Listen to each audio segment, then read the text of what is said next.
அண்மைச் செய்தி. திருச்சி கிழக்கு தொகுதி வெற்றியை பரிசீலித்த மக்களுக்கு நாளை நன்றி தெரிவிப்பதற்காக முதலமைச்சர் ஜோசப் விஜய் அங்கு செல்ல உள்ளார். இந்நிலையில் 5000 பேருக்கு மட்டுமே இந்த நிகழ்ச்சியில் பங்கேற்க அனுமதி வழங்கப்பட்டுள்ளதை தற்போதைய அண்மைச் செய்தியாக பார்த்துக் கொண்டிருக்கின்றோம். திருச்சி செயின்ட் ஜோசப் கல்லூரி வளாகத்தில் நாளை மாலை 4:15 மணிக்கு கூட்டம் நடைபெற உள்ளது. இதில் 5000 பேருக்கு மட்டுமே அனுமதி என்றும் தெரிவிக்கப்பட்டுள்ளதை நாம் அண்மைச் செய்தியாக பார்த்துக் கொண்டிருக்கின்றோம்.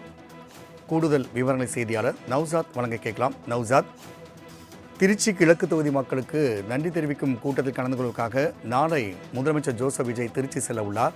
இந்நிலையில் முதலமைச்சராகியும் 5000 பேருக்கு அனுமதி, QR கோடோடு அனுமதி என்ற இந்த செயல்முறை தொடர்கிறது. இது குறித்தான கூடுதல் விவரங்கள்.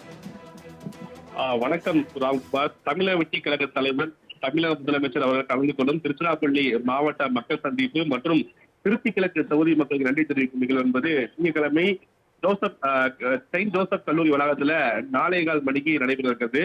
காவல்துறை அனுமதிக்கான வழிகாட்டுதல்களின்படி இந்த நிகழ்ச்சியானது முழுக்க அனுமதி பெற்றவர்களுக்கான நிகழ்ச்சியாக மாவட்ட நிர்வாகிகள் ஏற்பாடு செய்யப்பட்டுள்ளது. QR குறியீட்டுடன் கூடிய நுழைவுச்சீட்டு அளிக்கப்பட்டுள்ள நிலையில் 5000 பேர் மட்டுமே இந்த நிகழ்ச்சியில் கலந்து கொள்ள அனுமதிக்கப்படுவார்கள். வேறு யாருக்கும் கண்டிப்பா அனுமதி கிடையாது என தெரிவிக்கப்பட்டுள்ளது. QR குறியீடு அனுமதி சீட்டானது தேர்வு செய்யப்பட்டவர்கள் மட்டுமே அளிக்கப்பட்டுள்ளது. குறிப்பாக பாதுகாப்பு கருதி கர்ப்பிணி பெண்கள், சிறுவர், பள்ளி மாணவ மாணவிகள், மூத்த குடிமக்கள், மாற்றுத்திறனாளிகள், உடல்நலம் குன்றியவர்கள் உள்ளிட்டவர்களுக்கு நிகழ்ச்சியில் கலந்து கொள்வதற்கான குறியீடு அனுமதி சீட்டு வழங்கப்படவில்லை. எனவே இவர்கள் யாரும் கண்டிப்பாக வர வேண்டாம் எனவும் காவல்துறை வழிகாட்டும்படி பங்கேற்பாளர் அனைவருமே வாகனங்கள் நிறுத்தும் போது அதுக்காக ஒதுக்கப்பட்டுள்ள இடத்தில் மட்டுமே போக்குவரத்திற்கு இடையூறு ஏற்படாத வரம் நிறுத்த வேண்டும் எனவும் QR குறியீடு அனுமதி சீட்டு வழங்கப்பட்டு நிகழ்ச்சியில் கலந்து கொள்ள உள்ளவர்களுக்கு தேவையான குடிநீர், மருத்துவ வசதி உள்ளிட்ட அடிப்படை வசதிகள் ஏற்பாடு செய்யப்பட்டுள்ளன. அனுமதி சீட்டு இல்லாத கழக தோழர்கள் பொதுமக்கள் கண்டிப்பாக அனுமதிக்கப்பட மாட்டார்கள். எனவே அவர்கள் இந்த நிகழ்ச்சியை தொலைக்காட்சி, சமூக வலைதள நேரலை கண்டு QR குறியீடு அனுமதி சீட்டு பெற்றவர்கள் மட்டுமே பங்கேற்க முழு ஒத்துழைப்பு கேட்டுக்கொள் தெரிவித்திருக்கிறார்.